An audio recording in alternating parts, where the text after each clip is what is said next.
Nous arrivons à la fin de l'année et c'est une période importante pour la plupart d'entre nous. Il y a les fêtes, les moments en famille et bien sûr l'habituelle prise de bonnes résolutions pour la nouvelle année. Pour certains, cette année a été une belle réussite. Pour d'autres, elle a été marquée par des défis ou des épreuves. Mais aujourd'hui, j'ai décidé de vous enregistrer cet épisode pour vous donner quelques clés et pistes avant de repartir dans la nouvelle année. C'est bon pour vous?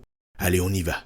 Vous savez, à chaque fin d'année, on marque le coup avec des bonnes années, meilleurs vœux et toutes ces belles formules. Mais pour la majorité des gens, l'année prochaine sera exactement la même que les années précédentes. Oui, vous avez bien entendu. Et oui, cela peut paraître un peu dramatique, mais ça l'est beaucoup moins qu'il n'y paraît. Ce n'est pas parce qu'ils sont moins intelligents, ni parce que la vie est injuste. C'est simplement parce que nous ne prenons jamais le temps de faire une rétrospective. On ne prend pas le temps de regarder en arrière pour comprendre ce qui nous est arrivé, ce qui a fonctionné ou non, et surtout les décisions que nous avons prises ou que nous n'avons pas prises. Au lieu de ça, on continue notre vie de la même manière, inlassablement. Et vous savez quoi? C'est ok. Si cela vous convient, c'est parfaitement acceptable. Nous ne sommes ni contraints ni forcés. Mais aujourd'hui, je m'adresse à vous, qui voulez avancer, évoluer et surtout ne plus commettre les mêmes erreurs. Je vais commencer par vous poser une question.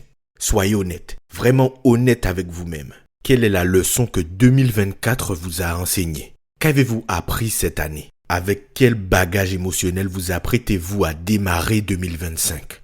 Le problème, c'est que nous sommes tous pris dans le tourbillon du quotidien. Les responsabilités, les choses à faire, les fêtes, les moments en famille. On oublie de prendre du recul.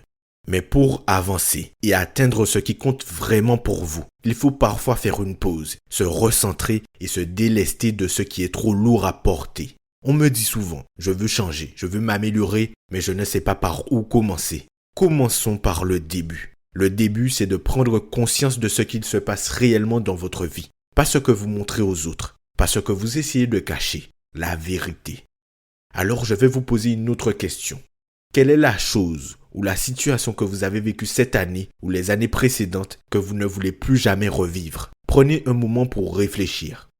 Soyez franc avec vous-même, sans filtre, sans limite.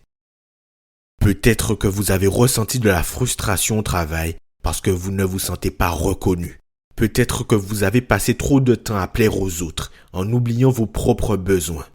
Peut-être que cette année, vous avez vécu des moments de stress ou d'anxiété intense parce que vous n'arriviez pas à dire non. Et si je vous disais que toutes ces choses, même celles que vous ignorez consciemment, ont un impact énorme sur votre vie quotidienne? Nous avons souvent tendance, lorsque quelque chose n'est pas agréable, à ne pas vouloir la vivre, donc nous l'évitons.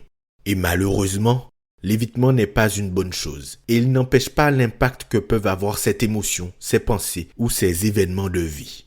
Ces pensées, ces émotions, ces événements qui subsistent tapis dans l'ombre de votre subconscient ont un impact.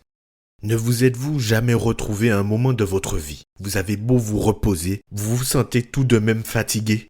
Ne vous êtes-vous jamais dit, après avoir entendu qu'un ou une collègue a fait un burn-out, que cela ne vous arrivera jamais? Car, je cite, il n'y a pas que le travail dans la vie. Soyons honnêtes, je me le suis moi-même déjà dit. Mais, tout ce que l'on élude a un impact. Parfois, ce sont des choses qui datent de plusieurs années, car soit on les réprime sans s'en occuper, soit elles se terrent au plus profond de nous sans faire de bruit. Mais le silence ne signifie pas qu'elles n'ont pas d'impact. C'est pour cette raison que certaines personnes se retrouvent sans cesse dans la même situation, systématiquement. Ça peut être professionnellement parlant, dans votre vie privée, dans vos relations amicales ou amoureuses, dans vos finances. Toutes ces choses qui, soyons francs, sont importantes, sont impactées par tous ces éléments. Les décisions que vous avez prises ou que vous prenez encore aujourd'hui, et même celles que vous ne prenez pas, sont dirigées par toutes ces choses. La pire chose que vous pouvez faire, c'est refuser de prendre autorité et responsabilité, car finalement c'est en réalité l'essentiel même de votre pouvoir. Acceptez ce qu'il se passe et ce que vous ressentez, le laisser prendre place pour mieux le comprendre et pouvoir agir en domptant, en régulant et surtout en lâchant prise. C'est comme cela que vous transformez toutes vos expériences de vie. Mais si vous vous attachez à toutes ces choses, que vous les tenez fermement sans jamais relâcher, vous limitez grandement votre capacité à vivre des expériences différentes. Maintenant que vous avez identifié ce que vous voulez changer, demandez-vous, pourquoi est-ce si important de ne plus revivre cela? Qu'est-ce que cela changerait dans ma vie si je m'en libérais? Prenez une feuille ou un carnet et écrivez. Premièrement, ce que vous voulez laisser derrière vous en 2024. Deuxièmement, ce que vous voulez réellement pour 2025. Je vais vous partager une vérité. Le changement commence par une décision. Une seule. Celle de ne plus accepter ce qui ne vous convient pas. Mais attention, décider ne suffit pas. Il faut agir et souvent cela commence par de petites actions. Avoir une conversation que vous avez évitée toute l'année. Dire non à ce qui ne vous correspond plus. Prendre du temps pour vous et poser vos intentions pour l'année qui arrive. Prendre la décision que vous refusez de prendre depuis des mois. Accepter d'avancer vers l'inconnu, car souvent on reste dans ce que l'on connaît, même si cela ne nous convient plus du tout, par peur et facilité. Rappelez-vous bien, vous n'avez pas besoin d'un plan parfait, vous avez juste besoin de faire le premier pas. En cette fin d'année, je veux que vous reteniez une chose essentielle. Votre vie peut changer, mais elle ne changera pas toute seule. Alors prenez ce moment pour réfléchir, écrire et poser une intention forte pour 2025. Que voulez-vous ressentir au quotidien? Quelles actions allez-vous entreprendre pour vous rapprocher de cette vision?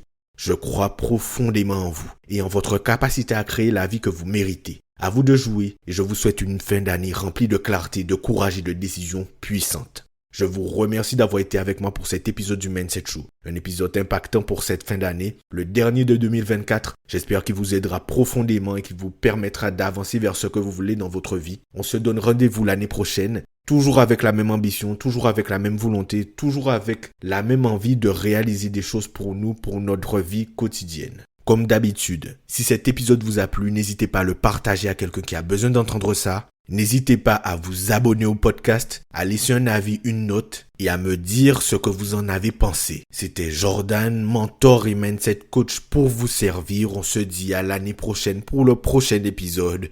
Salut!